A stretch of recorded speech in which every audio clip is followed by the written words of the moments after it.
My name is Clara Towson, and I'm a friend of the show. Boom. I am Francisca George, and I'm a friend of the show. Perfect. Hi, my name is Susan Leemans, and I'm a friend of the show. Boom. Yeah. My name is Zainab Sammaz, and I'm a friend of the show. Boom. Hey guys, my name is Sasha Vickery, and I'm a friend of the show. Boom. Hi, my name is Lloyd Harris, and I'm a friend of the show. Perfect. Hi, my name is Jan Faria, and I'm a friend of the show. Boom. Yes. Take one. Well done. Hi, my name is Jasmine Paulini, and I'm a friend of the show. Wow, Jasmine, you got it in one time. Ready? Play.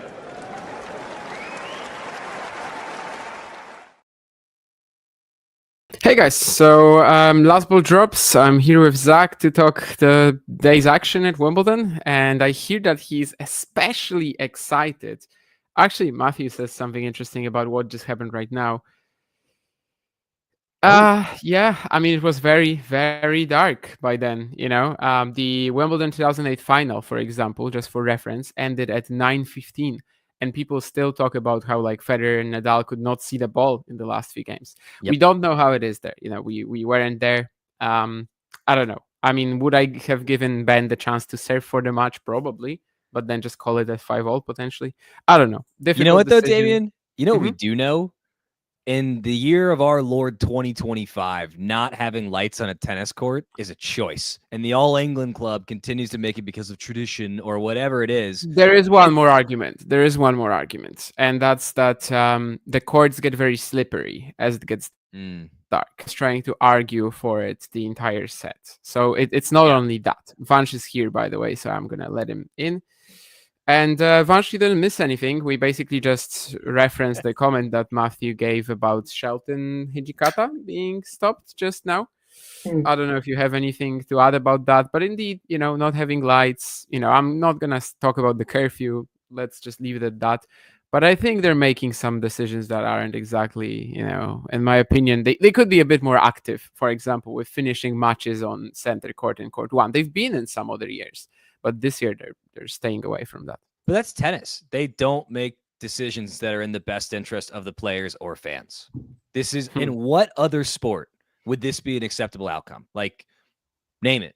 This is only a tennis problem. They have electricity. They have the technology. You know, yes, Hijikata was making the case that they wanted to stop. He wanted to stop because it was a little slippery out there. They didn't stop the match because of that. They stopped it because they don't have lights in the court. There's an option. They could have moved him to center court. Shelton is furious, and understandably so. Couldn't agree with him more. It is unacceptable that tennis tournaments continue to put players in this position. They got to come back for maybe one game, maybe 2.5 sets, you know? And I just think that they need to do right by the players and find a way to finish these matches if they're getting them started. Look, if it's a weather delay, that's one thing. But come on, darkness is inevitable. That's how night works. Like, we can figure this out. We choose not to. We should all be angrier about it. Vanch, am I talking crazy? What do you think? No, honestly, I mean, Shelton was pissed, and I would be too. Like, just one game away, like, you know, is it really like that pitch dark that they couldn't play one more game? Like, and also, you know, even the Monfils match, like they could have moved that to court one or center for the fifth set. They could have finished that today. Like, I don't understand why they didn't do that. So really quickly, there's a bunch of comments about how there's a local council and there are rules. So I'm actually a planning commissioner where I live. And here's the thing about those rules. You can change them. And here's the thing about the All England Club. They have the resources to invest in the community to cut a deal where they get it done. This is not a binary thing that the All England Club is the only major tennis event in the world where they just can't seem to figure out nighttime lighting for most of the courts. It is a choice. It is a massive failure, and they're gonna cite tradition. They're gonna cite the people that live nearby. But you know what they're not gonna cite? They're not gonna cite what's best for the players and the fans, and it's outrageous. I don't understand how tennis and the governing bodies can continue to do this. It's like it's offensive to fans on the most basic level. They didn't finish the match. That's their job, is to figure out how players can complete a match. Yeah, I mean, if it's just, you know, a matter of 1 or 2 matches, obviously putting them on center or court one would have been perfectly acceptable right now. For some reason, this year they're not really willing to do that. If it's more, I mean, I understand it would be kind of unfair to get some matches to finish and some not really. But in this case, of course, we have just 2 matches, and one of them would have been guaranteed 1 set, Fucsovics Monfils, and the other, of course, very close, Shelton Hijikata. I don't think we're going to talk about them that much, these 2 matches, although maybe Fucsovics Monfils. First, I know that Zach was very excited to talk about a certain result that happened today on court number 1, the only men's match today, and that's where we're starting, by the way, with the men's draw. The only men's match on court number 1 today. So Jack Draper losing to Marin Cilic, and also maybe even more so, more important, losing in the Wimbledon second round for the 2nd year in a row. It's a hot day, and Jack struggles with the heat. Just couldn't get it done. I think that Draper is an all-world talent. He's an amazing player. He's got to figure out how to get wins over players that he's supposed to beat on hot days. And look, he has been better these last few years, but there is still room for improvement. I also will say it's cool to see Cilic get a win. You know, I'd love to see him make a little run now. You know, I have a soft spot for the old guys, as I am now in my mid-30s, you know, and the old guys are the same age as me. I think that Cilic, you know, he's the type of guy that, of course, can shock somebody on grass. You know, and so look, let's see what he does with this opportunity now. Good for Cilic. Draper losing in front of his home court fans in the second round early yet again is kind of funny as well. And I don't mean to pick on Drac, but there is humor in this situation. Vanch, what do you? Well, I mean, honestly, for Cilic to hold his nerve in the 4th set impressed me a lot, because he didn't get the break point that would have allowed him to serve for the 4th set at 5-3.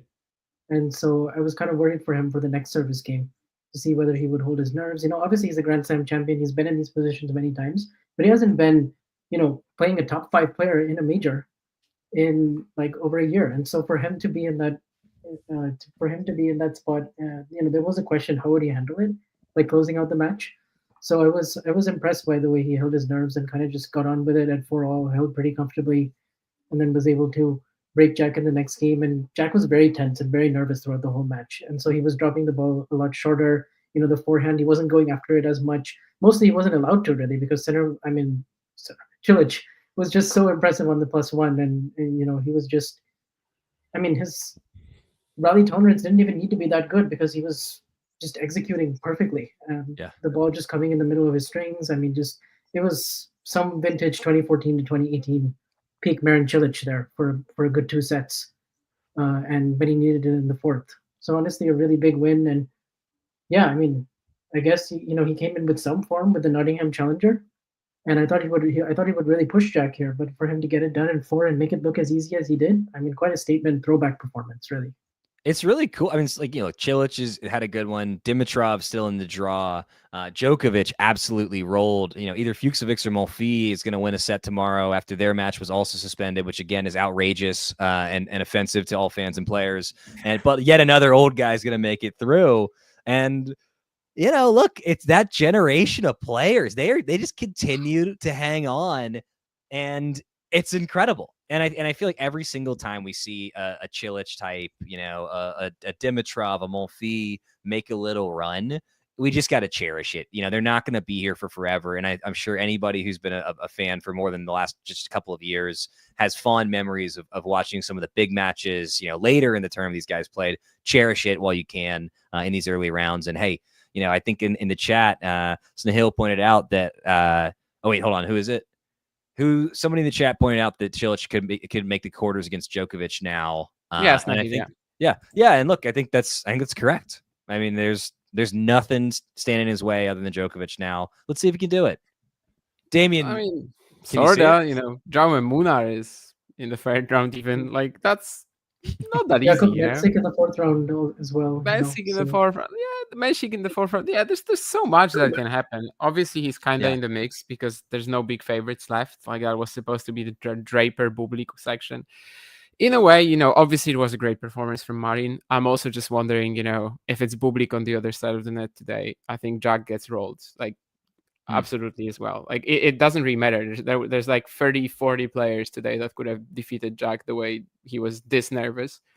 And that's to me like maybe even the bigger story, you know. I mean, yeah, I understand. Yeah, Wimbledon is very different for the Brits. There's just so much pressure.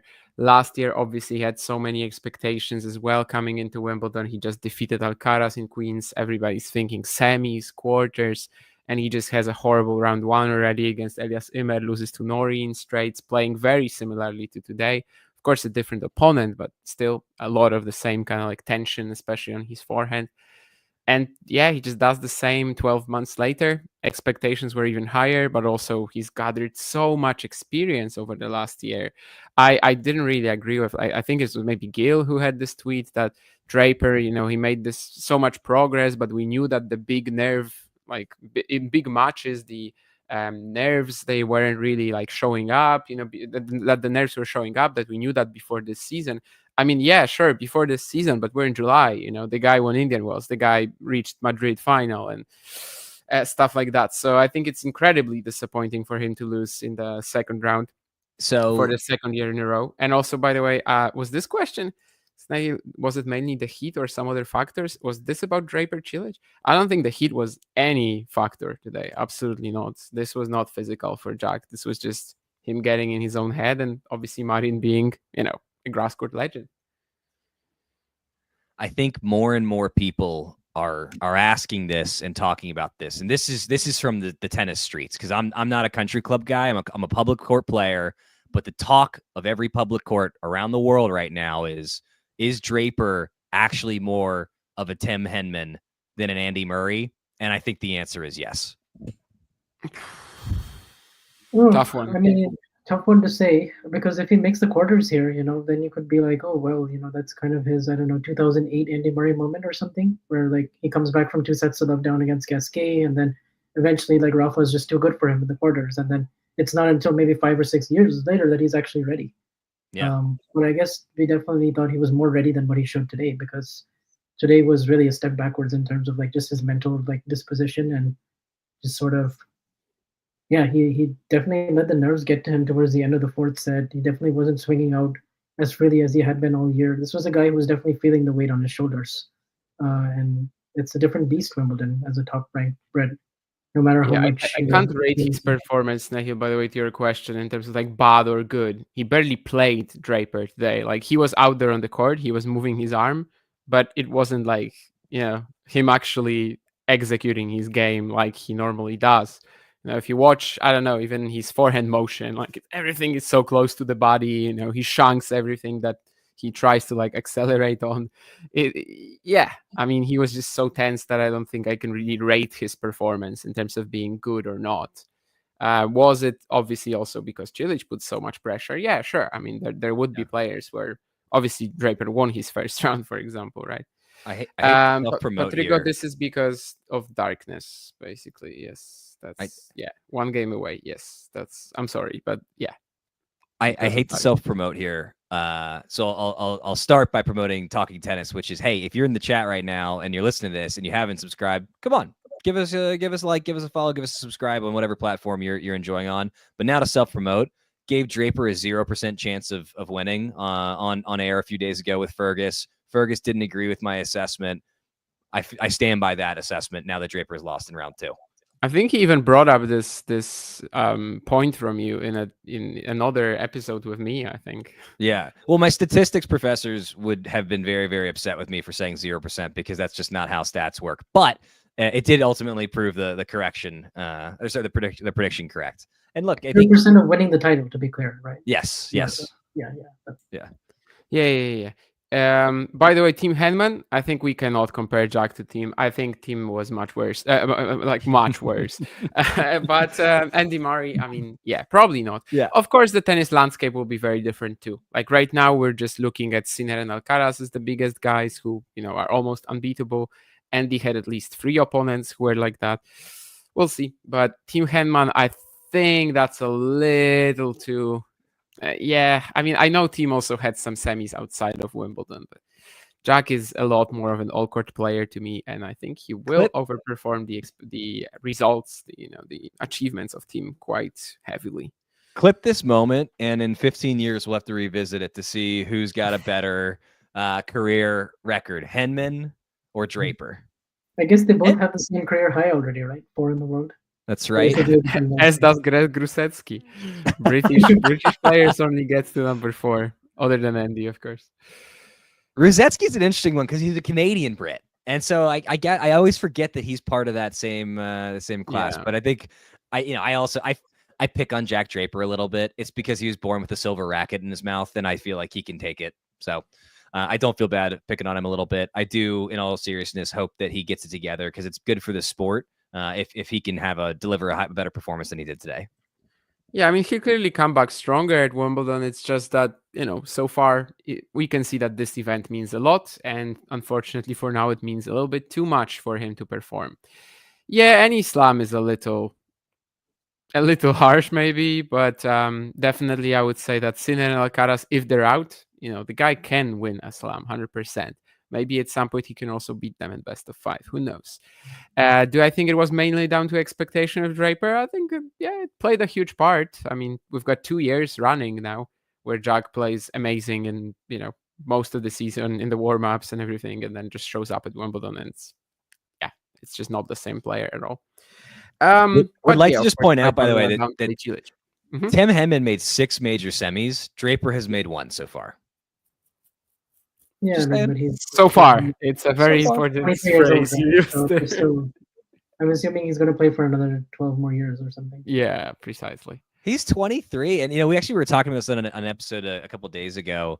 That in the big 3 era, guys going until they're 34, 35, 36, even 37, 38 is become more and more common. But the historic norm for tennis careers is much, much closer to 30. Draper's 23 already. Yeah, but it won't change back now. I mean, I don't think it's just big 3. It's just evolution of technology, medicine, everything, knowledge that we have about our bodies. I don't think these years are coming back of players retiring at 30. You think that we have successfully and permanently prolonged the career of a tennis player moving forward?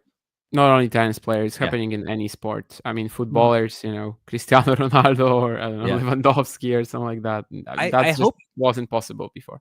I hope you're right. I think there's a decent chance you're right, and I think that especially in tennis for those top 10, top 15 players, that's the case because they have the resources to invest in their body, and Draper is going to have that. So I think that's a reasonable point to make. But look, I think it is not a certainty. It is a likelihood. And even guys below that ranking threshold. I mean, I don't know. Look at Medvedev. Monfils, that was not Wawrinka is playing until 40. Oh, okay, yeah, he was a big guy. Okay, sure. Yeah, but all of them are basically doing it right now. 35 is like, why are you retiring already? Look at Medvedev though. Look at Tsitsipas. Are those guys? They might retire earlier. They might be 30, 31. Mental burnout more than anything, but you have your breakthrough, right? If you have your breakthrough young, then you're like Medvedev is an old 29 right now, old 29, and same with Steph. Feels like an old 27. They might retire earlier, but it will be more like mental burnout than their bodies not allowing them to play anymore, probably. Yeah. Or just their results will not be satisfying enough for them to keep going or something like that. Yeah. Yeah, sure. Anyway, we've spent a lot of time talking about this. I guess we might move on to some other things now. Although on the screen that we had, the results that I have here right now, I don't know if anything of this was particularly interesting to you guys. I mean, Jannik Sinner, Novak Djokovic, just beatdowns, right? Did you catch any of the Dimitrov Mute match? It was absolutely fantastic tennis, incredibly fun to watch. Anytime Mute is on, I try and make the time to watch him. Oh, that's getting put on the screen. That was not the comments that I wanted to highlight, but then it came in, and I unfortunately did for a second. Sorry, Marcus, but that was not the comment I wanted. I was like, Damien, my goodness. No, yeah. I wanted to show the comment from Jane, and then that one came in. Oh, sorry. Yeah. Djokovic looks very, very good. Evans, tough match for him. And then Mute Dimitrov was one of my most fun matches that I watched today. Mute always brings the entertainment, even if he doesn't always win. Yeah, and it's good to see Dimitrov looking a lot healthier, moving better, moving really well, and getting back to some of the tennis he played in Miami. But unfortunately for him, the draw is not great. Maximum he's going to probably lose in the 4th round. The kind of the problem typically that I have with watching Dimitrov this tournament is just I know he's going to face Sinner soon, so like, why bother? That's kind of the feeling that I have. I didn't have it for Sebastian Ofner, but I guess that's just because, for Sebastian Ofner, third round is massive, and for Grigor Dimitrov, third round is like, yeah, sure, another third round of a slam. So yeah, I guess we're not really gonna spend too much time on these results. I'm gonna scroll down a little bit more, and we're going to see Boss already wants to move to the women's side. No. We still have a few topics here to cover, but we will. Don't worry. Eventually, we will. So yeah, this was actually, for example, this match was postponed from yesterday, right? Struff ended up defeating Auger-Aliassime after saving 2 match points. Was it? No, how many match points in the second set? I don't even remember. But basically, he saved them. Then the match gets postponed right away. Today he comes back. So obviously, Auger-Aliassime doesn't make the third round and won't play Alcaraz. But do you guys think Struff has any real shot at Alcaraz? I mean, their matches have been really close. Although today somebody blocked me for saying that. So I don't know. 2 words. Close, right? 2022 Wimbledon, 2023 Madrid. Like these were all scraps. Of course, Alcaraz is a very different grass court player than then, and Struff was, probably in better form than he is now. But obviously, Alcaraz best of 5. Yeah, sure, Struff can win a set. I think if we're talking about Struff, do I think Struff has a chance against Alcaraz? I can't say the first word, but it starts with an F, and the second one is no.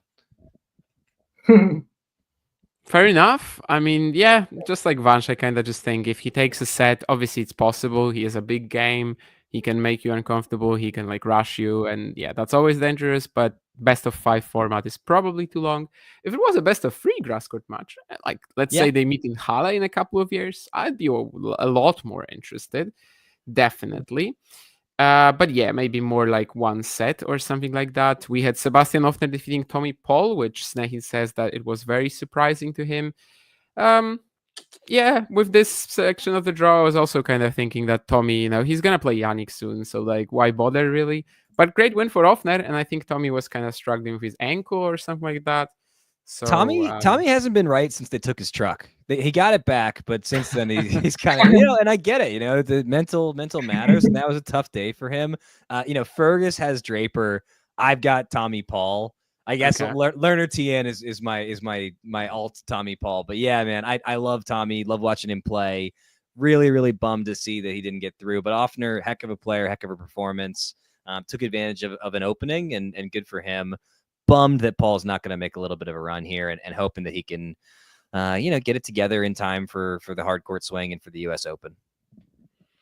Yeah, absolutely. And Ofner recently made the third round at Wimbledon in 2017. That was like his big breakthrough. I think he beat a top 20 player along the way as well, Jack Sock. And now he's got another one over an American, actually the biggest win of his career. And been saying this on the streams a lot on Twitter. But since he came back from these surgeries, he's like a new player. I don't know how that happened, but I've definitely changed my opinion about him a little, at least in terms of his sustainability at the top level. Can we? Oh yeah, Snehi just mentioning that Tommy would have given Yannick a fight, and you're right. I mean, we are running out of players to give Sinner a fight, but we might have one in the quarters. But in the first 4 rounds, I don't think we're gonna see a fight. Can we talk about the Holmgren Machak match? Because I was going to go there next. Yeah, I mean that is the most grass court score in the history of grass court. That is a score that is only possible on grass. I did not catch this match, but I'd imagine there were quite a few aces. Yeah, I can't remember the exact number, but it must have been like 35-ish for August, something like that. I mean, his serving in the main draw has been unreal. And he actually, I'm going to say this again, but in Roehampton, in the qualifying, he sucked. He was just like staying in the tournament on, based on just coming out of sticky situations. He was 4-6, 1-3 down against both Hassi and Kukushkin, then 3 match points saved against Watanuki. And then suddenly he shows up in the main draw. And like something just, I don't know, unlocked him. I have no idea how it happened. But basically, yeah, he was serving incredibly well. I think Mahac only broke once the entire match and still almost won it, which is a funny thing about grass court tennis. Also had some health issues once more, Thomas Mahac. Well, we are used to that by now, but Holmgren held his nerve like crazy. I mean, 5th set, I think he also saved some break points. And I have no idea how he's even in the tournament by now, but 6 match points saved across 2 matches since the qualifying. And yeah, what a beautiful story it is. And it was a great match. I think the Minor next, right? Yeah, the Minor next. And you got to think his tank is probably running on empty for that one. But the 5th set super tiebreak was really impressive. I caught like the whole thing. And yeah, the timing on the one-hander was also really good. I mean, the way he was like redirecting it down the line and opening up the court. The serving was really good. I don't remember August ever serving like this. He was never. I've never seen him serving like he's been in the last 2 rounds. Yeah.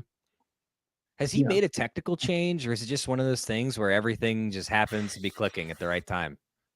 I don't know. I mean, he's definitely serving flatter than I mostly remember seeing him do. But the best results that Holmgren had, that was like last summer, very slow, bouncy hard courts. So a lot of his serving was more about the kick. And it was great. But, then this entire season is just so horrible for him before Roehampton. So I don't know. Here he's definitely serving a bit different, but it's also a surface thing or like conditions thing. So, man, Americans and Brits got absolutely cooked this round. Garone is gone. Paul is gone. Pennington Jones is gone. Draper is gone. It was a rough one for the English and the Americans, but also I think at this stage of the tournament, that's to be expected somewhat. We can talk about Giron, actually. I mean, that was supposed to be a pretty difficult encounter for Mensik, and I think it was. But maybe it's one of these, I think, Vansh, we were talking about this, where you said that, like, the first 3 rounds are reasonably okay for Mensik, but then again, if he, like, just, I don't know, sprints through it, you're going to be impressed. I think you can still be impressed after this much, right? Yeah. I was impressed because he was down a break at the start of the third, and it looked like Giron was going to win that third set. So for Mensik to come back, and his forehand held up really well in those big moments in the third set, and he didn't show many of those signs of nerves that he has been showing in other majors. Of course, he was still very far away from the finish line, like he was showing them in the other like last 4 majors that he's played. But like this was a really nice composed display, especially in the tiebreak. And Giron has these flat shots that are really good on the surface, and he has so much more experience than Mensik. And yeah, I just thought he navigated it really well. Played a really awesome 4th set tiebreak. I was impressed with his movement. He was also sliding really well, especially on the backhand side, like open stance. So that stood out to me. And obviously, the serve is such a big weapon. And and he was coming forward with the forehand, which is when it performs really well. So at this point, he maybe might be my pick to get to the quarters to play Djokovic. Which section is that? Is it the Shelton one? It's the Cilic one, right? It's the Cilic one. Okay. Yeah, sure. I can see it. Who is he playing now, though? Koboli. Yeah, we have him on the screen as well. Koboli, yeah. Yes, Koboli. Well, that's not that easy either. I mean, both very complete. Mm-hmm. During the draw preview, I said I don't trust Mensik to even reach round of 16. Really? Okay. I mean, I said something different on the show with Vansh, so apparently I just contradict myself. I contain. I think you were just not sure because there's just such little data. Yeah, I think I said that I wasn't sure, but that like at least on the show with Vansh, I remember saying that even if he gets through the first 3 rounds, like it won't mean that his grass game has actually improved because it's like easy enough that he probably can, but Giron is the main problem potentially. And I was very impressed with this match. Yeah, I think the sliding was definitely missing from his arsenal earlier. He does that so much on hard courts. On grass, still needed refinement. Off the baseline, he's just started out by losing every single baseline rally in this match, and progressively he started actually winning them. Just being more patient, more disciplined than before. And you need to do it against Giron. Obviously, the serve just adapts very well. So yeah, I love this performance.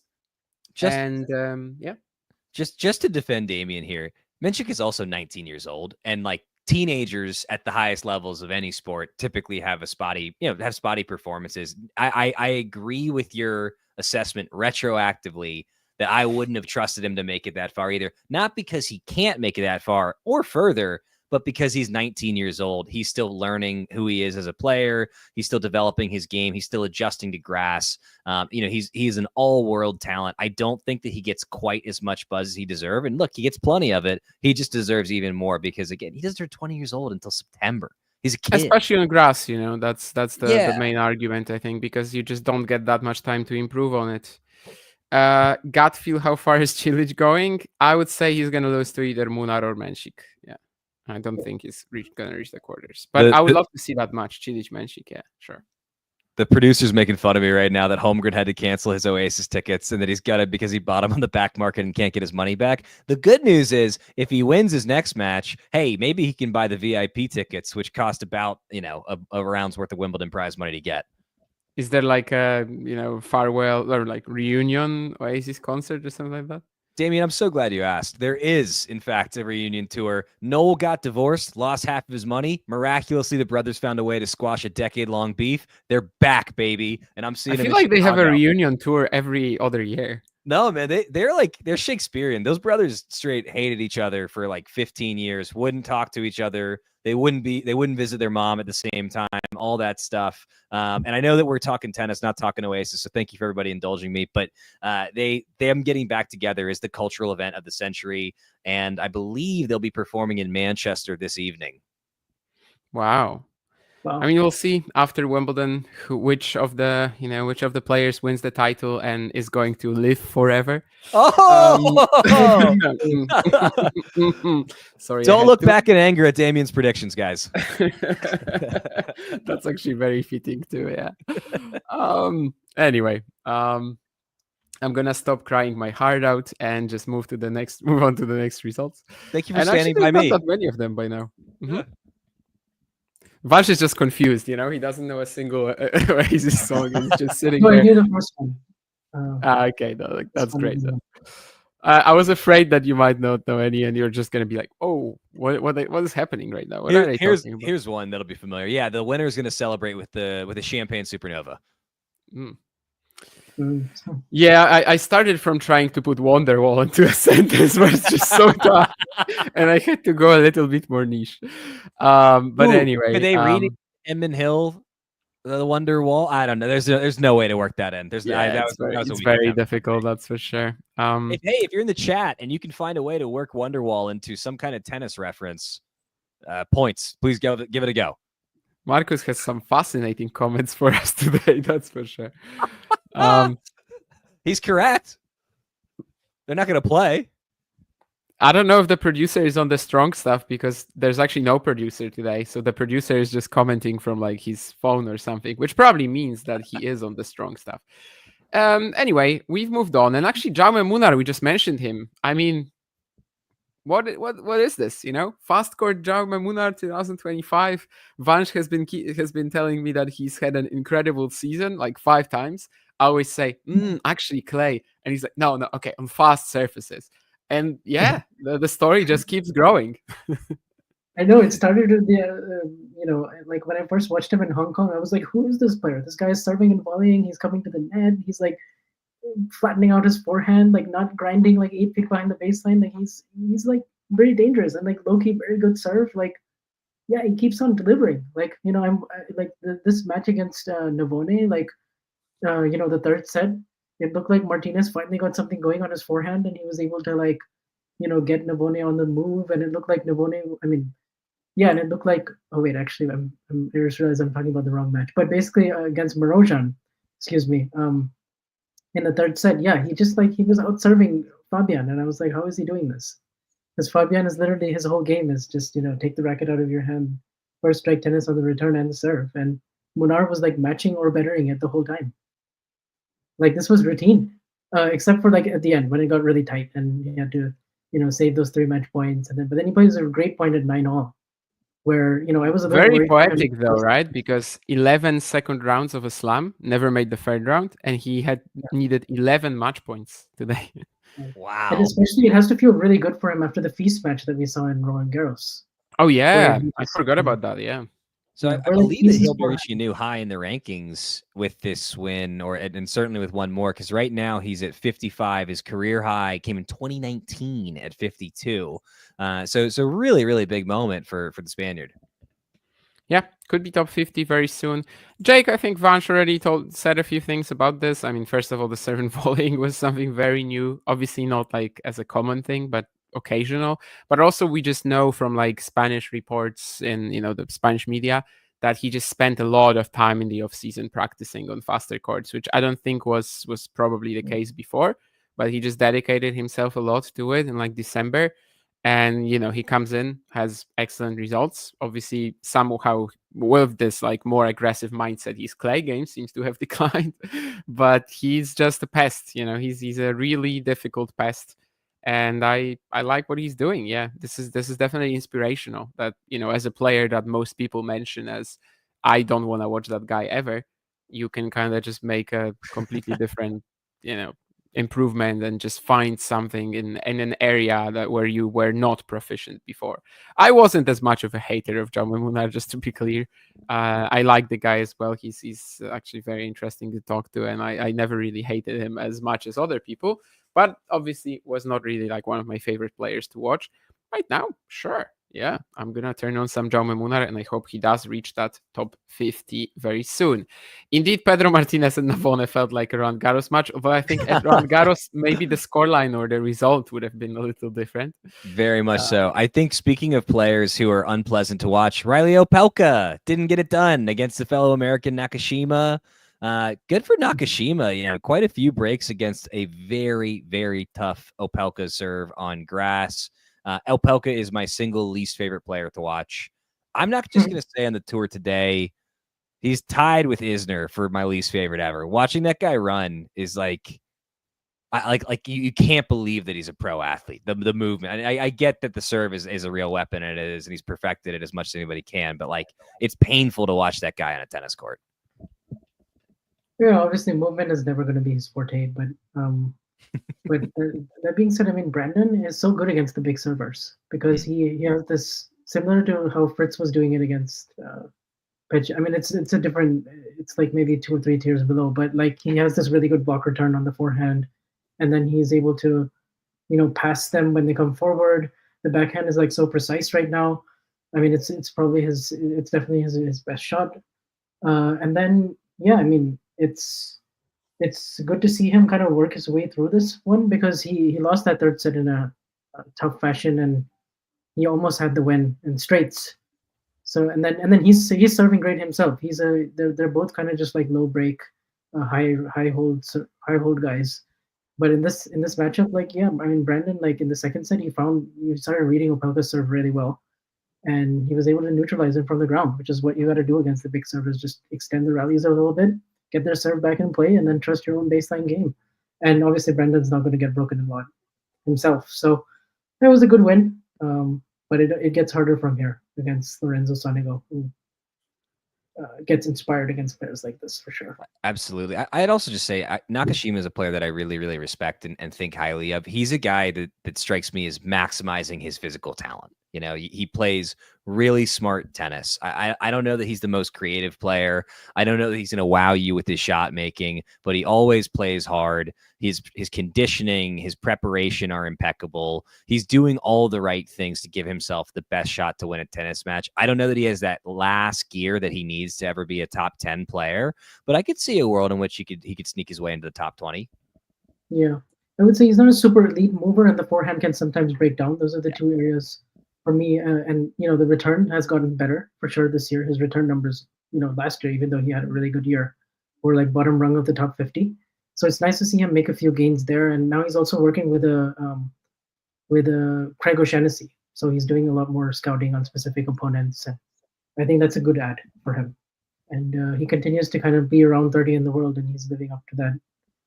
Will it help him in the Shelton matchup finally if we get it in the fourth round? I guess that's the question. That's the one. What can Craig cook up with there? Yeah, pretty funny, Marcus, but like a few years back, everybody thought Riley was just a better John Isner, right? Isner with a better baseline game. But yeah, so far it hasn't really materialized, I suppose. Yeah, on grass, I wasn't expecting too much from Opelka anyway. The low bounce doesn't really suit him, even though sometimes we just think that, oh yeah, big server, he's got to be good on grass. He might have a better baseline game, but he's got a worse brain than John Isner. What can you do? Okay. I mean, yeah, I mean, I would say Isner was pretty smart at what he like knew how to do. Yeah. But yeah, and also I don't think he hits his spots as well as John. You know, I probably would also take John's forehand. I would take Opelka's backhand for sure in movement. Easily. Yeah, so obviously we also had the 2 matches that were postponed until tomorrow. So Shelton is serving for the match against Hijikata. Seems like he's gonna get it done without too much stress, it seems, at least. And Futovic Monfils was another one of these where it was Monfils serving for the match, but Futovic survives. We already touched on this a little bit. I think we're going to move on to the women's. So this is like, guys, your last call to mention anything else that happened today in the men's matches that we haven't discussed. I mean, good on Kazo for getting a set against Damon Auer. That's a feather in the cap, I guess. Yeah, I think we covered it. Okay. Fair enough. Yeah, well, was pretty fun for a set, but after that it became a bit of a no-brainer, and I stopped watching because I was doing a stream of a very interesting match. Before we move on, what do you think? Today? Jake has a question about Darderi for you. Yeah. So. Okay, so I tweeted something about this today, but obviously he can serve like 220. He's got a massive forehand as well. I just don't think he usually in fast conditions kind of like adjusts from just playing a heavy topspin forehand on clay. I think he just does the same pretty much. But he's got weapons, right? So I think maybe with some experience he can be good on quicker hard or grass, or good, serviceable at least. And today was definitely an example of that. I mean, he just had a bigger serve and forehand combo than Ferry, really, and that was all that he won the match with. Well, today and yesterday, because I guess today they only played one set, right? It was mostly a match that was also carried over from yesterday. Anyway, let's move on to the women's then. We have the main courts here. Iga Świątek lost the set, Andreeva didn't, and Rybakina didn't. And funny enough, I think when we were doing last ball drops with Vanch and Fergus 2 days ago, this was also like a group of players that I posed to you guys, that Świątek, Andreeva, Rybakina, they all went through. Do you have anything to say about them? And I'm going to do the same. Like Andreeva, Rybakina, Świątek. Did we see anything interesting there today? Iga losing a set. Was she ever in trouble? No, I would say she was not in trouble after she broke at the start of the second, although we weren't completely sure because she was up 4-1 in the first, and then things started to unravel a little bit, especially on her forehand side. But I think after that, the match just got, she started just moving McNally around side to side to the point where she took away McNally's legs. And then the third set was really just not that close.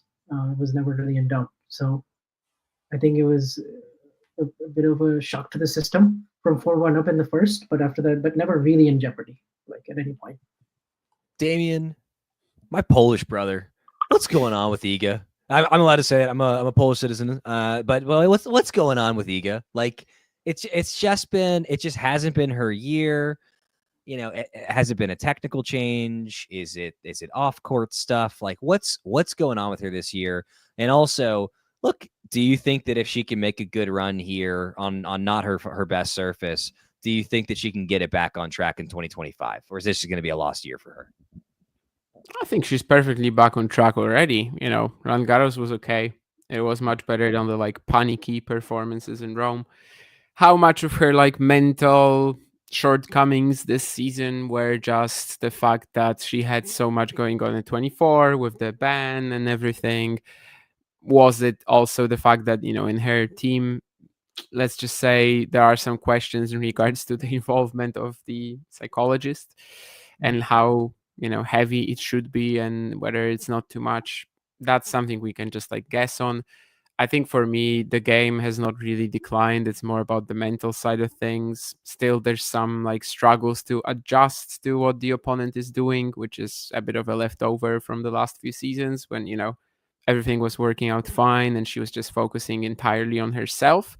Yeah. But also, there was this feeling over the course of the year that she's just getting very panicked in the key moments.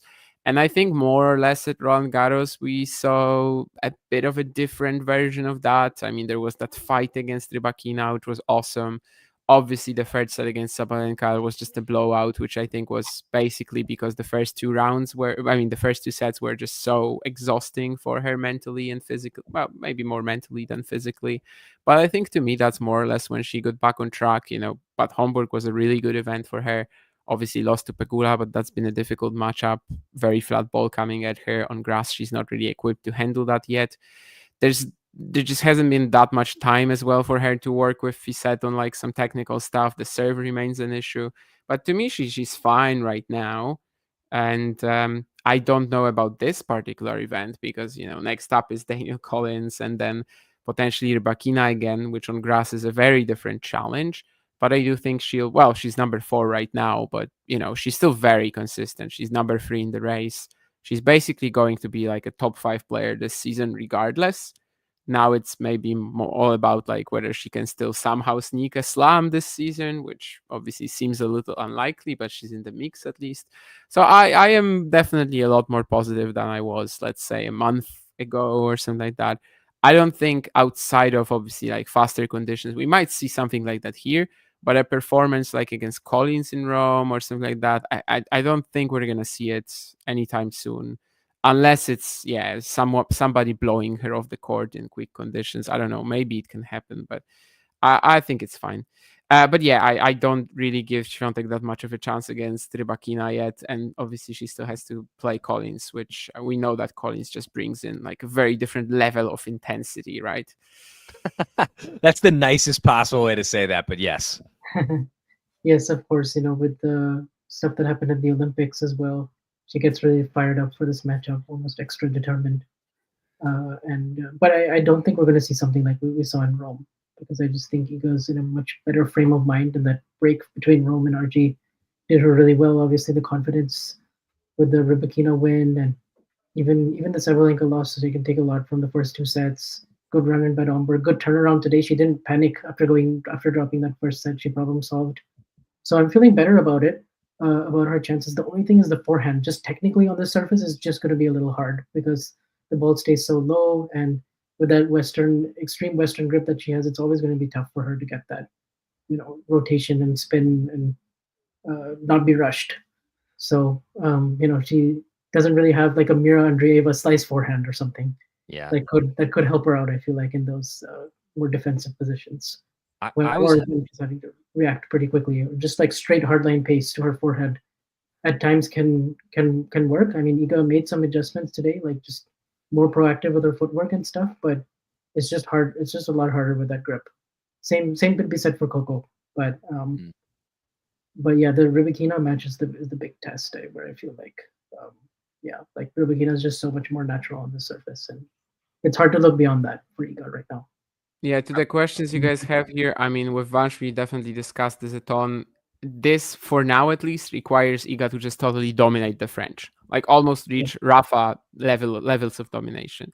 The fact that she won US Open 2022 still changes her legacy so much. It just doesn't allow people to say that she's like a clay court merchant or something like that. I mean, they still will, but she has that one non-Roland Garros slam. But to reach double digits without being Rafa Nadal, it's going to be very difficult. So she has to start winning some other slam tournaments as well. And to your Jake questions, I think she's already at a point where she can compete for Wimbledon. I just don't know if with this draw it's possible. But yeah, that tournament you mentioned there, 23, I think she was definitely in the mix. I was hoping to see, kind of shifting gears just to another match. I was not expecting a ton more, but I was hoping to see a bit more from Sakkari. It's a player that has a top 10 caliber level, kind of within her. We're not seeing it right now. Was hoping to see her just make it a little harder on Rybakina. I also got to say, out of all the Wimbledon kits, the Adidas kit for Sakkari is by far the drippiest. Absolutely phenomenal fit. Really, really cool. 10 out of 10, worth checking out if you're into the fashion of tennis. This is going to be really sad, but I almost forgot that Rybakina and Sakkari were playing today. And if this was 2 years ago, I would have actually sat down and watched it. Yeah. Which kind of tells you everything you need to know about Sakkari, because, like I did kind of say to people like, okay, just give her time, give her until March or April, give her till like the Indian Wells or the clay court swing, because she did miss at the end of last year due to injury.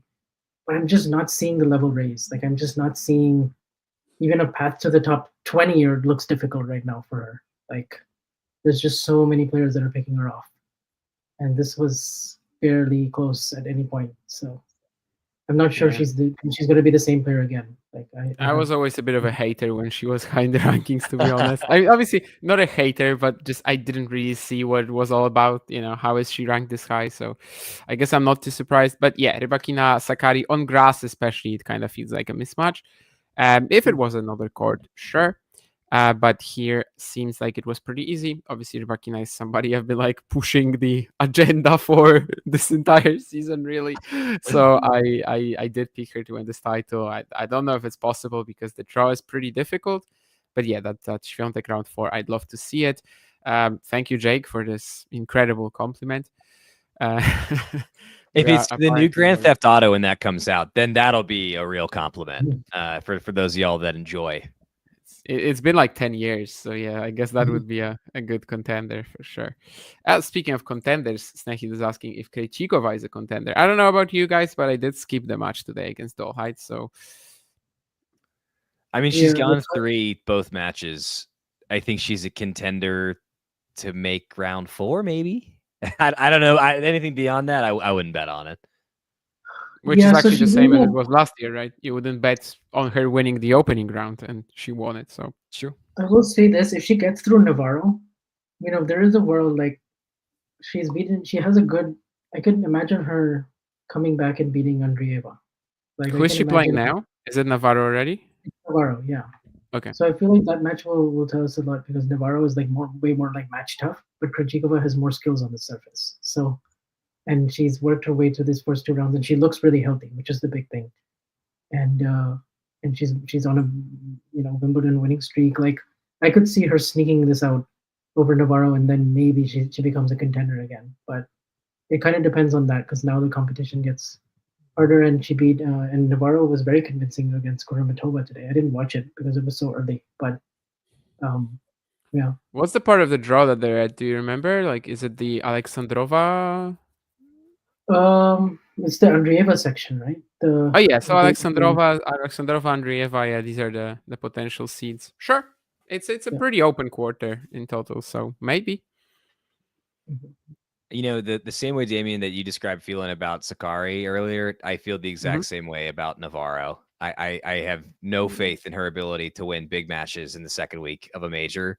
And I'm always kind of surprised when she makes it there. I don't personally see it with her game. I just don't think she has that last gear to compete at the highest level of sport. But you know what?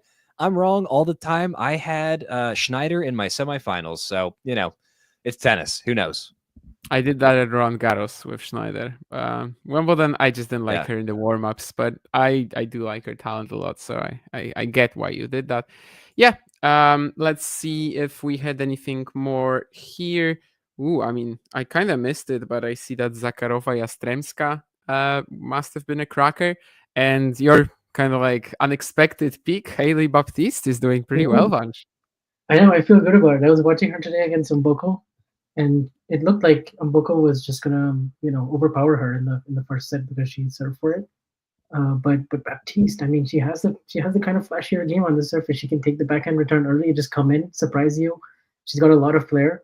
Her serve has improved a lot. Like, she has a game, and I told this to Damien at Egon Carlos. I'm like, this should work on grass. Like, there's no grass court results, nothing this year, no data to suggest that she is any sort of a contender. But I just like have a feeling watching her that like Wimbledon could be her best major.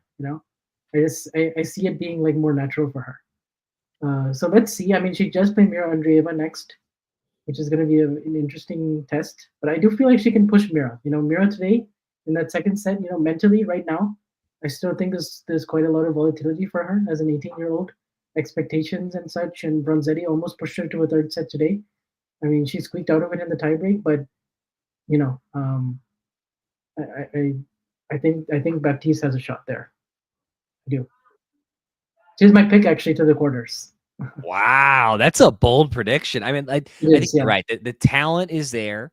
It would very much surprise me if she makes the quarters. But yeah, man, I mean, she's on a little run. She had a good performance at the French. I think you're right that this is a more natural surface.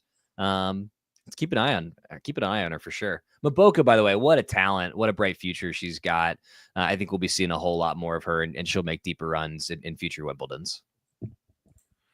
Yeah, everybody's feeling good about themselves seemingly because Vansh loves the fact that he has Baptiste in the quarters. Snehil feels very confident about Samsonova in the quarters, and I'm just like Alexandrova in the semis. My pick. I see the vision, And I watched her today, and I'm watching the whole draw fall apart, kind of around her, and basically Andreeva is like the only massive threat around. And I'm just thinking, yeah, this is the slam. This is the slam. And obviously, it's just going to end in the third round with like an 80 unforced errors performance. But for now, I am really enjoying things. On the WTA, the men's, everybody had Sinner, Djokovic, Alcaraz deep. So, like, who cares? We all screwed up on Medvedev, Zverev, and the likes. But the women's, I'm feeling very good about myself for now. Yeah, Alexandrova, it's shocking she hasn't made a major quarterfinals. You look at her results on the tour and everything, and you're just like, wow, this is a serious underachiever in the majors. So why not now? Ooh, Damien is either very still or unfrozen. No. I'm trying to count because there was that question from Milhouse who has lost more seats, ATP or WTA. And I think on the ATP side, we have 12 seeds into the third round. But let's also remember that Ben Shelton is about to get to the third round. So I think it would be 19 seats lost on the men's side. It's 19 on the men's. I'm not sure on the women's, but I would guess a little less. I would guess that too. Let me see very quickly. It's 9, 10, 11, 13, 15. Yeah, 17 seeds lost on the women's side and 19 on the men's. So, 18, right? Because Shelton, I also have to add. Anyway, yeah, it's slightly higher on the ATP. Grass is just a wild surface. Grass leads to, just to some wacky outcomes, and sometimes it's as simple as that. By the way, that kind of great content and there's an analysis is all over Damien's Twitter. For those of y'all that are on the app formerly known as Twitter, Damien is a must follow. Vanch's as well. Remind me, what are y'all's handles again? Mine is just my surname. First name and surname. So as you can see me on the screen here. Yeah, mine is just at Punch V and then the number 2 letter K, like 2000. So. Both great follows. I love y'all's content on and off talking tennis. So thank you guys for just enriching the sport generally with the stuff that you crank out. Damien, I think I retweeted you the other day. Vance, I might owe you one. Thank you, Zach. I mean, you're promoting the channel and us so well during the stream. Well, you guys know tennis better than me, so what else could I do? As talking tennis, we are very familiar with this Turkish player because she is a friend of the show, Zeynep Sönmez. Yes. I mean, it's a match where Alexandrova is just controlling things, right? I mean, Alexandrova is controlling things in almost every single match, and she can lose every single match just by hitting 100 unforced errors. But I don't see how, she's a big issue. Yeah. By the way, something interesting about Alexandrova, she's the only one this year to win a tiebreak set against Aryna Sabalenka. Ooh, that's a deep cut. Good content. How many tiebreaks has Aryna played then? 14-1 this year in tiebreaks. Oh, let me ask 12 in a row. Let me ask a question. If you have to pick any player not named Aryna Sabalenka to beat her in a tiebreak right now, who you got? I'll go with Madison Keys, Yeah, that was going to be my answer too. Because I have her beating Sabalenka in the quarters, so it felt like a very natural answer, yeah. I'm gonna go a different direction. Mira Andreeva.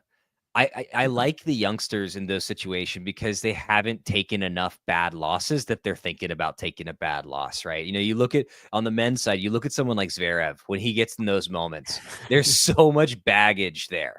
There's so much baggage off the court. There's so much baggage that's below the belt. I mean, choosing Zverev as an example is just below the belt. I'm not gonna get through a stream without picking on him at least once. But yeah, in all seriousness, you've got these players that have taken those tough losses, and every now and then you've got those few that are able to use that to find the next level. But more often than not, it's something that there's psychological damage, and they get that little voice in their head because they're human. These are elite athletes. They spend a lot of money on their psychiatrists and psychologists too, but they're humans. And there's that voice in all of us that just says, oh no, not again. Or don't get tight, don't get tight, don't get tight. But whatever that voice is, it's rarely helpful. And Andreeva doesn't have that yet. And there's a whole lot of other players in the tour that do. Yeah, she definitely showed that in Indian Wells when she won. Not necessarily in a tiebreak, but just like her all court smarts and such. Yeah, I feel like it's pretty actually rare to even play 15 tie breaks by Wimbledon on the women's tour. So while that's I guess 4 of them were against Marta Kostyuk in that Madrid and Rome, or 3 of them at least.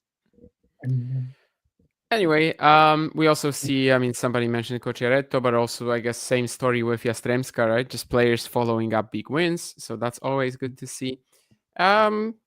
By the way, that bottom half, now that I'm looking at it, I mean, you got Yastremska, Samsonova, and Alexandrova all play very similarly. Yeah. And one of those is going to make the semis, most likely. I mean, you also got Kasatkina in there. So that would be... Kasatkina is just going to reach the fourth round like at every slam. She's not even playing well, but she's just reaching fourth rounds every slam. I don't know how, but... Which is very different from her season last year, right? Like last year, she was winning 500s. And then she was horrible at the slams last year, but good on the tour, and now it's the other way. Yeah, but that match, whatever it takes you. Good on Bencic for kind of continuing her run here and finding a way to get it done in 3. Kind of similar-ish scoreline to Iga there. She's somebody that I forget. She's still only 28 because it feels like she's been on the tour for 15 years. Yeah. It hasn't been that long, but it has been, I think, 11 years in the top 100. Yeah, and so good to see her putting something nice together here. I think she's one that maybe she's got another top 20, top 15 run in her, and maybe this is the start of that. I don't know. For sure. I mean, she just came back from the pregnancy, like October or something like that. Yeah, has had some great times. Of course, recently was injured, but yeah. Only reason why I'm not really looking at her as like one of the main, dark horses for this event, because she was injured. But I don't remember who she plays next. But I think it was somebody pretty tough. I think Cocciaretto, right? Oh, I got Bencic for that. Then that has opened up for Bencic. Okay, never mind then. Yes, but Cocciaretto, the last couple of matches, the scorelines, and of course the Pagula Open. I'd still say that's the biggest shock of the tournament for me, the scoreline and the way she played against Jess. Easy for you to say, but I might agree. I didn't quite think it was as monumental as some people tried to make it out to be. That's like one of the biggest Wimbledon upsets ever. And I mean, for me, I would say if you were going to go with that and Coco, I would choose Jess. I think just because Yastremska, you looked at that right away and you're like, oh, okay, that's dangerous for golf. Oh, it's definitely different in that sense. Yeah. Cocciaretto just thought, okay, that's like an easy round for Pegula, and then we'll see. But yeah, Yastremska golf was definitely one to pencil in as a difficult match already. Snehil points out that Collins is winning with scary score lines, which is scary for them against Iga. And yeah, I mean, look, Collins is getting decisive wins, and when she gets hot, she can hang with anybody and beat anybody. Like the smart money is not on her to go all the way, but she absolutely can go on a little run here. Who does she have in the next round again? Iga. Oh boy. I mean, I think Iga's gonna beat her, but crazier things have happened. Even at if Wimbledon. She was winning with very different score lines, if she was barely getting through, I would be just thinking that against Swiatek, she's gonna show up in much they different. Don't intensity. get along, correct? Well, yeah, one person created it, but I'm sure by now Iga also is not a fan of Daniel Collins.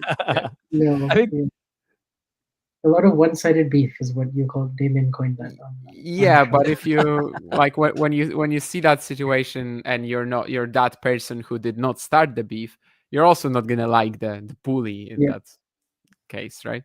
That's exactly the right word, by the way, bully. And Collins absolutely can be a bully, which sometimes is helpful when it comes to winning matches. Sometimes it's helpful to be a little bit of a jerk. Sometimes, It works for her, so I don't really feel at liberty to say that it's wrong or something like that. It's not my favorite way of doing it. I did think she would celebrate it a little bit more, kind of rub it in Rome, but I think, she kept it pretty low key after she beat Iga. Yeah. Nothing on Instagram or nothing to, kind of invoking what happened at the Olympics, something like that. So I see that we've pulled up the order of play for the 4th of July, the birth of the date that America was born, by the way. So happy 4th of July to all who celebrate, and happy Independence Day from the Brits to everybody else, which is about half the world that celebrates that. There is a match on the screen in Sabalenka Raducanu that I assume will be much discussed, and I think will be completely uninteresting. Sabalenka is going to roll Raducanu, in my opinion and prediction. Gents, do we agree?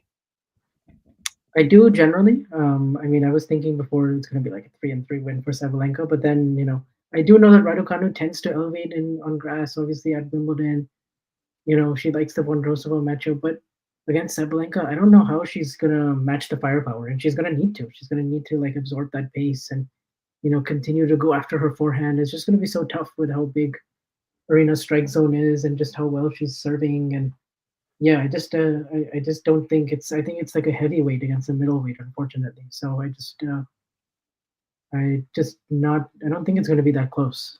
But hopefully I'm wrong and maybe it's more competitive. Yeah, I don't know. Before the tournament, I wouldn't have been excited about this at all. But Raducanu beat Vondrousova. There's some magic at Wimbledon. I don't know. Whatever stage, whatever like physical shape she's in, whatever her level is before the tournament, she just arrives and reaches the fourth round, reaches the third round every single time. I don't know. Now I'm a little more excited than I was. Still not overly, but a little more at least. We mentioned Struff Alcaraz already. There's also Fritz Davidovich Fokina, which is where I think the draw kind of eases up for Taylor, but it's still not the easiest. I mean, not by any means. Very different style of opponent to Pericard and Diallo, obviously. But it helps that they just played in Eastbourne, so you can kind of look at that match. And that one was a 3-setter where Fritz had some trouble early in the third, but then after that it was really it was cruising from there. So Fritz finding a way in round one is a type of match where you get plenty of time on court, plenty of time to get used to the pace. He's not going to see a tougher serve than that. Finding a way to pull it out after being down 2-0, there's that famous screen grab now it's all over social media of him down 5-2 in the tiebreaker with Mapechi Pericard having essentially an approach shot and him still finding a way to come back to win from that. That is a type of match that can be the start of a run. I am not really sold on Fritz's ability to hang with the top guys. I know that he has here and there, but I don't think that he has that last gear. I think that Shelton is the more talented American player if we're ranking them. But that is the type of match that sometimes leads to a magical Wimbledon run. And as you mentioned, Damien, there is always magic at Wimbledon. So keep an eye on him. Yeah, the draw is good for him to get to the semis now. But he's the main favorite to reach the semis, yeah. Despite the physical and mental, I guess maybe the mental kind of concentration, like the whole like coming back from 4 days. It's good that he had a day off. Like he could really use that today. So I wonder if the Eastbourne thing will catch up to him if the matches get like really physical. Like he does need to, I think, probably play a quicker match at some point. But at the same time, they haven't been overly physical, right? The Pechi Pericard and Diallo matches. It's not like they were extremely grueling baseline rallies. So from that standpoint, maybe that'll be easier. But he does have a lot of tennis now under his legs. So yeah, hopefully that won't really be a concern. But yeah, he should be making the semis here. Yeah, I mean, he's definitely the main favorite to do it. If these 5-setters probably didn't take that much off him, I do think Davidovich Fokina will be a little bit easier for him than what we've seen so far. That's kind of where I am right now. Honestly, Jake, tough question. I mean, obviously she's not gonna be able to like play that much on her own. Vanch said that it's like a middleweight against heavyweight. Gotta absorb and redirect really well. Play pretty close to the baseline, I think. She used a lot of variety against Vondrousova, which impressed me. Like slice. Yeah, but she's not gonna be able to do that against Arena. Yeah, she will not have the time. Yeah. So I think try to play super close to the baseline, like not maybe rush, but just not give Arena that much time to produce all these massive hits. Yeah, redirect very well. Obviously, serve well if she can. But who knows? Maybe she can keep it close enough that the crowd becomes a factor, and then we'll see how Sabalenka deals with that environment also. Could be. Arena obviously had a pretty horrible showing in the Roland Garros final. Maybe she still hasn't like worked out Mhm. some things there. Not sure. Yeah. But yeah, it's difficult, but it's not unwinnable. I do think if she wins though, like we're probably not gonna be mentioning that Raducanu did something amazing there tactically. It's probably gonna be just more about a good fight from her than anything else. Court number 1 is pretty weird, honestly, compared to center court. It is. Holy cow. I love Mattia Berrucci, but do I want to watch either of these matches? Not really. Not really is generous. No is the answer for me. Okay. Well, I gotta tell you that Nori match against Tiafoe was a hell of a lot of fun. And mostly also the contrast of styles of Francis coming in. Raj, I mean, was there ever a Cam Nori match where you said it wasn't fun? I mean, it's just like, I guess it's you gotta appreciate the art of Cam Nori, but and not every match is gonna be as fun as the Tiafoe one, but it's just that there was a clear contrast there. Bellucci will also be kind of fun because Bellucci against Lehechka, I mean, the way he was just like toying with Yuri at times and just like bringing him forward and doing all these like really flashy drop shots and coming forward and just playing this, electric brand of tennis. That, yeah, I'm kind of excited about that one. I just thought if an M and then BE last named Italian player was going to make it this far, it was going to be Berrettini. I know that he hasn't been super informed, but I just never in a million years would have thought that Bellucci would have made it further than Berrettini. And here we are. And that's tennis. That's Wimbledon. Vash, what is your favorite brand of tennis? Is it Wilson, Yonex? Yeah, that's one way to approach the question. But no, I like players who are creative, who do something different, who mix it up. I guess that's kind of really my style, or just players that I know very well, or from before. Like, I guess for Brandon, it's more of that rather than mixing it up. But are you a fellow Mute stan? I like the game, but the person and the attitude, not so much. I hear you. I have a soft spot for the psychos. I have a soft spot for the players on court that are in a fight with themselves as much as they are with their opponent. And I think that oftentimes goes hand in hand with that artistry and that creativity that is so fun to watch. But I hear you, because yeah, he's a very naughty boy, badly behaved pretty regularly. Yeah. I think, Milhouse, this is a difficult question, and it's been discussed quite a lot, and we don't really know in a direct showdown on grass. The Sinner weapons, just the pace he plays with will like hurt a lot, but also it's still a natural surface, and the fact that Carlos has the variety, so many tools, it's kind of yet to be seen. 2022 Wimbledon, Yannick had the advantage 100%, but 3 years later, remains to be seen. I'm going to say that Alcaraz has the slight advantage on grass because of that creativity. I think that Sinner plays apex smart tennis. Alcaraz doesn't always play smart tennis. He doesn't always play with his head. He plays with his heart. And I think that is an advantage on clay. And I also believe it to be an advantage on grass, less so than hard courts. Just pure gut there. I think the shot making, the unpredictability, when you only need to steal a break or two sometimes to win a match, it really, really matters. And I think Alcaraz has that more than any other player on the tour. Sure, yeah. Alcaraz has the intangibles. Sinner has the best shots in the game, and they clash, and that's kind of what's the most fun about it.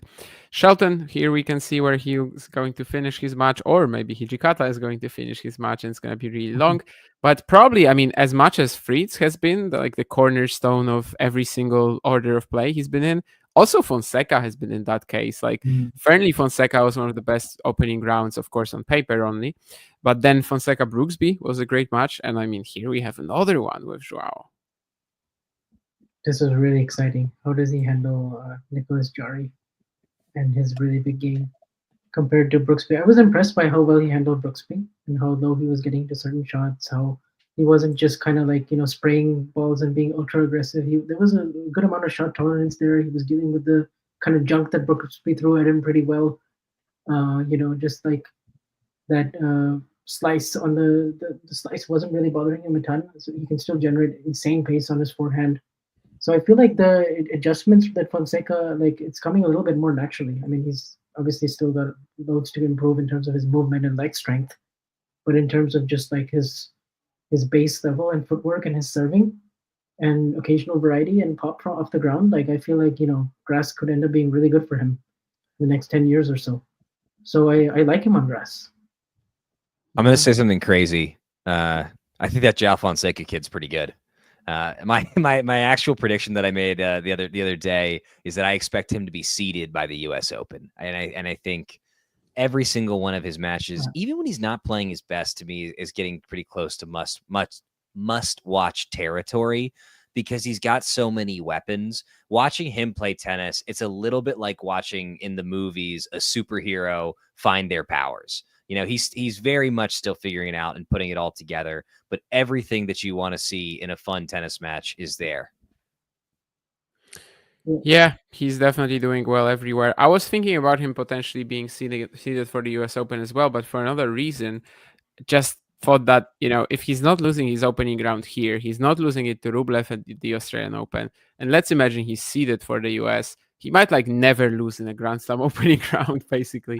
He might have one of these records where basically, for, I don't know, he's going to be 70-1 or something like that. Oh, that's an interesting stat. I mean, yeah, the sky is the limit for him if he can get that seed quickly at the US Open. Yeah, because he started out with a top 10 match in his first Grand Slam main draw, and he won it. And then he also defeated, of course, Hurkacz at Roland Garros, which wasn't easy, and Fernley was not an easy draw either. So, if he's gotten through all of that and he starts getting seeded, he'll get a 43-year-old Gael Monfils who somehow finds the magic in 7 years, and that'll be the way that he loses a round one match. Possibly. Adjustments. I don't know. Last year, grass season, he was very susceptible to play styles I don't know, Billy Harris, somebody who would just dominate him with massive ground strokes. We're gonna see against Jari if that's fixed. Obviously, the movement on the stretch is not really his thing yet at all on any surface, but he's figuring that out on grass. He's getting better, just with experience and the improvisation stuff of side of things, which on grass is also very important, and just not hitting the same ball every single time and being able to adapt. The Brooksby matchup was amazing for that, really. The way he had to throw in the forehand slice so many times and not just ram full power forehands at Joao. So I like that. That's for sure.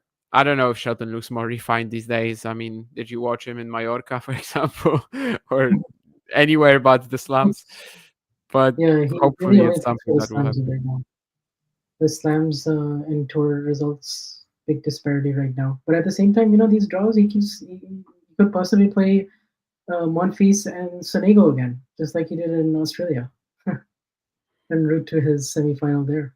That literally could be his exact same draw. Monfils round 3, Sonego round 4. I sure hope that Monfils gets it done tomorrow in his fifth set.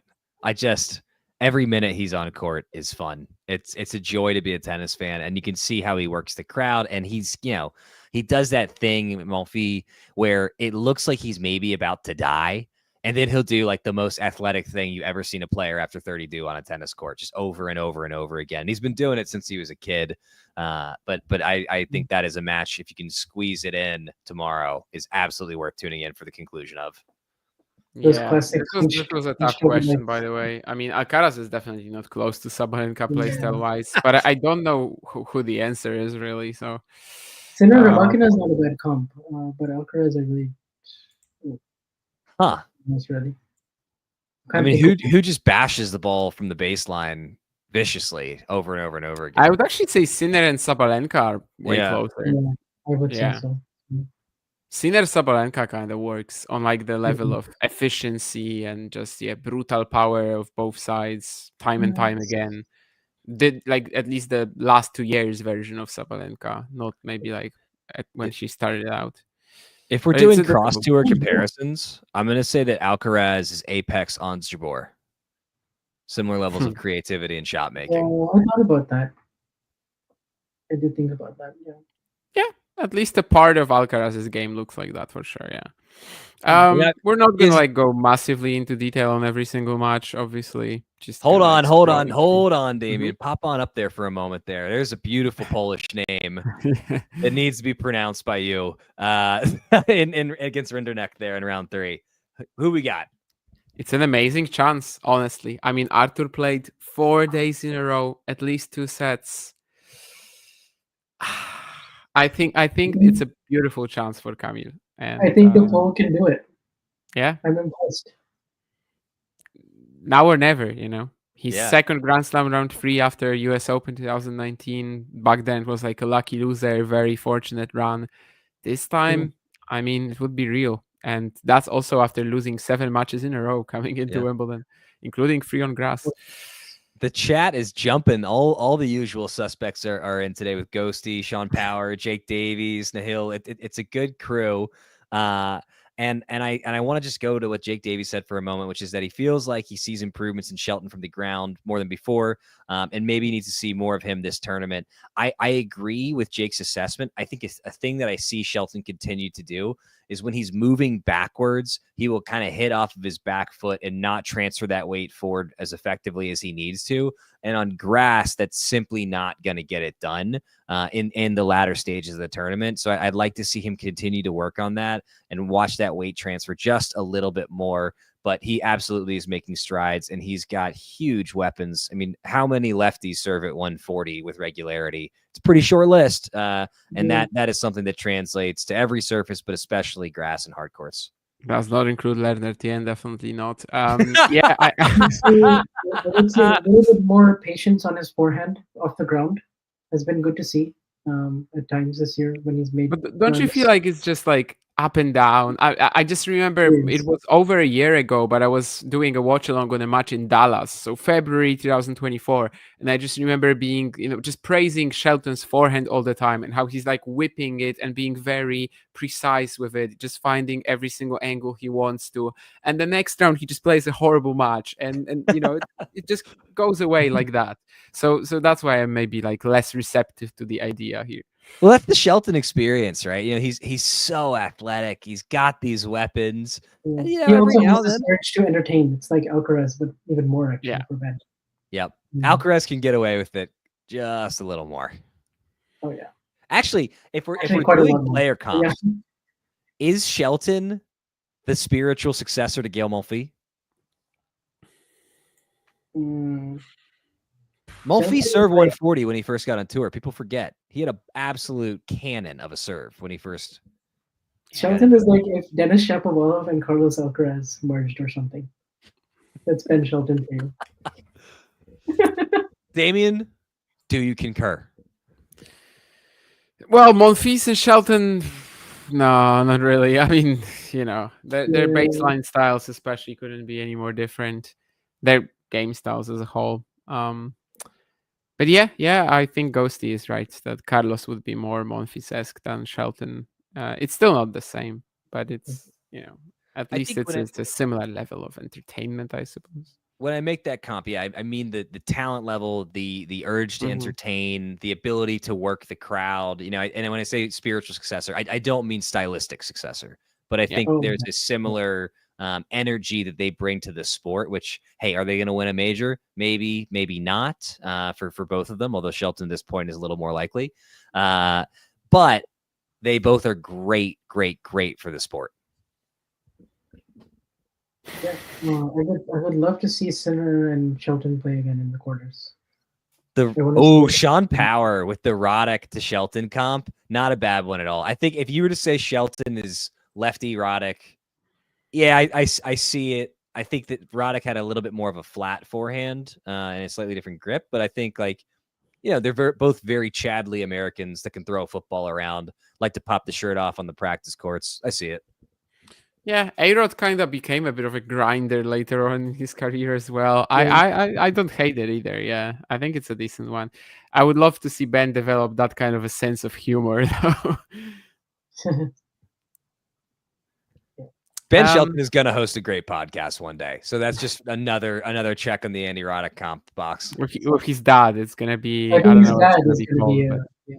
Yeah, it's gonna be Brian and Ben Shelton's. It's gonna be the Advantage Shelton podcast. Just like Advantage Hunters. Come on, let's see, chat. What's the name of the Shelton family podcast going to be? Advantage with the Shelton is the front runner. Last call, guys.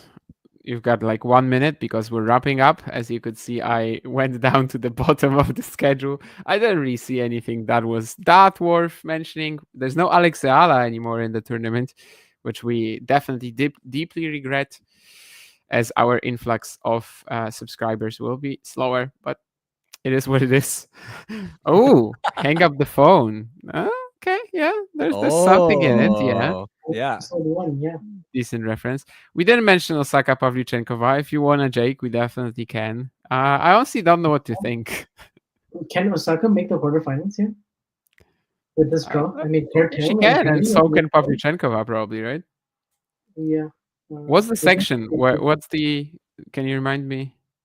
Cartel and Perry. So it's the one where Jabeur retired? Yeah, and this is... Okay. Yes, exactly. Yeah, possibly then. I think it was the section where I had Jabeur in the quarters and she retired in the opening round. The quarterfinal would be like Anisimova, I think, or... Yeah. Yeah, or Noskova. Don't forget. Yeah. Don't forget. You picked Noskova, I went Anisimova, so there's... I mean, if Keys Noskova and Rybakina Alexandrova are the WTA Wimbledon semifinals, you're never gonna hear me, I'm sorry, you're never gonna have me shut up about it. Bender, done that. That's not bad either. Shelton's with the Z is extremely 90s and absolutely would hit. The logo for that would be like a throwback, multicolor, kind of like bright thing, like the old NBA team stuff. Like that would crush. That would be a good podcast. All about the Benjamins works too. You guys have some ideas. I'm talking to Ben and Brian Shelton right now. So if you're listening to this very episode, you're probably not. The Killer Bees. Killer Bees could work. BB gun. Yeah, maybe it's time to stop, Ghosty. But you are right, as I said earlier, and you are right on many topics. Anyway, long show as usual. Thank you, Vansh. Thank you, Zach. How about that's BS? Oh, Vansh with the closer. That's the one. That can't be done. That works on like at least 3 levels. That's so good. That's so good that it deserves a follow for you individually from everybody listening, as well as for Talking Tennis for all the folks that have not subscribed yet. No doubt in my mind after that great content. Thank you, Vanch. Well, I gotta say also, Zach, you have a very broadcasting voice, Yeah. And a good mic. It makes up for my lack of a broadcasting face. You could be like a lactation voice, for Challenger. Like you remind me of host of a... Well, as you can see, Zach is the host of the Triangle Tennis podcast, as you can see under his name. Have I told you all what it is, by the way? I don't think I know, but I was just gonna sort of repay the favor and give you the chance to talk about it. Well, it's got real mass appeal. It's a tennis podcast that focuses on men's recreational tennis in the 30-mile radius of where I live. And we kind of cover it as if it's the ATP. So there's a whole cast of characters that are completely meaningless to anybody that doesn't play recreational USTA tennis within 30 miles of where I live. And so that's not to say don't listen to it. It's just it literally could not get more niche than what it is. So very. I thought I was doing content for niche for a niche, We get into general rec tennis stuff, and so a lot of the guys are decent players. Certainly not pro caliber. We've had a few folks on that played in college. We actually did have one local coach on who played in the Davis Cup for his home country, and actually had a ATP, not an ATP, it had a ranking point. So we get some good players on. It was Benin. It's a guy named Loic Dadavi. Absolutely incredible coach. Had a good career. I think still sometimes is in contention to be in the Beninese team. Really, really interesting one. And so if you're interested in like general rec tennis stuff about how to prepare for a tournament when you're middle-aged or approaching middle age, yeah, like there's some good stuff on there, but it's a lot of very niche content. The nichiest, I believe. No, I mean, clearly I'm not the target audience, but it sounds very fun. Just kind of building, a whole lore out of something that probably nobody else cares about. It's something that I very much can like relate to on many levels. So I like that. That's for sure. Remind me, what's your podcast? I mean, I do so many of these really, but I also have a weekly show on challengers, for example. So yeah, I mean, who I actually don't know who is even listening to that, but I sit down. The world, Damien. The world. The world, yeah, the world. I am still sometimes surprised when somebody like references something I said there. I'm like, whoa, you listen to that? Anyway, that's the podcasting recommendations done, I suppose. The love triangle between Draper, Alcaraz, and Raducanu, yeah, sure. But I did see, what was it? Oh yeah, there was this post yesterday, and I was thinking if to comment under it on Twitter. And basically, it was a photo of Emma at a press conference, and somebody says, "This is the happiest I've seen her in years." And my instinct was kind of to say, well, Carlos. Oh, I saw. Maybe it's not the winning, it's Carlos. You know what's hilarious is I just saw a 90-second clip. It was Patrick Moratogo and Nick Kyrgios, and they were asking, who do you think will have a better career, Sinner or Alcaraz? You know what Kyrgios says? He says, I think Sinner will have a better career because Alcaraz really likes girls.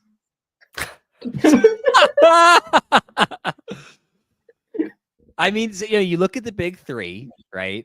Federer, a very young age, committed relationship. Nadal, very young age, committed relationship.